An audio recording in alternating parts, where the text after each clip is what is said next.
প্রায় ফাঁকা রাজধানী ঢাকা, যেন অচেনা এক নগরী। নেই নিত্যদিনের যানজট আর কর্মজীবী মানুষের ব্যস্ততা, আছে শুধুই বাড়ি ফেরা মানুষের খানিকটা দৌড়াদৌড়ি।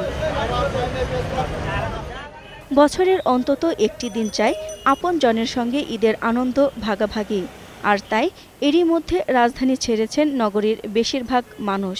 ফলে ঢাকা এখন কোলাহল ও যানজট মুক্ত। আমরা তো এমনি যানজটের ভিতরে পড়ে থাকি সব সময়, সেই জায়গার মধ্যে এখন একদম ফাঁকা, ভালোই লাগতেছে। আমাদের যে টাইমে যে জায়গায় পৌঁছানোর দরকার সেই টাইমেই পৌঁছাতে পারছে। স্বস্তিতে আমরা ঘোরাফেরা করতে পারছি, কেনাকাটা করতে পারছি। ঈদের এই সময়টাতে কম সময়ের মধ্যে কাঙ্ক্ষিত গন্তব্যে যেতে পেরে খুশি পরিবহন চালকরা। তবে যাত্রী কম থাকায় লোকসান হচ্ছে বলে অভিযোগ কারো কারো। ভালোই লাগতেছে, গাড়ি ঘোড়া চালায়, ঈদের সময় ফাঁকা।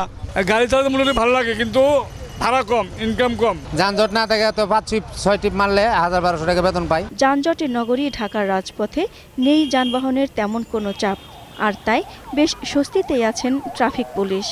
ঢাকা শহর হালকা হয়েছে, যার কারণে আমরা একটু রিল্যাক্সে আছি। যান্ত্রিক এই ঢাকা নগরীকে পেছনে ফেলে ঈদ উদযাপন করতে নারীর টানে ঢাকাবাসী ছুটছে নিজ নিজ গন্তব্যে। আর তাই চিরচেনা কর্মব্যস্ত ও যানজটের নগরী ঢাকা এখন অনেকটাই ফাঁকা। দিলশাদ অ্যানি, 21 টেলিভিশন, ঢাকা।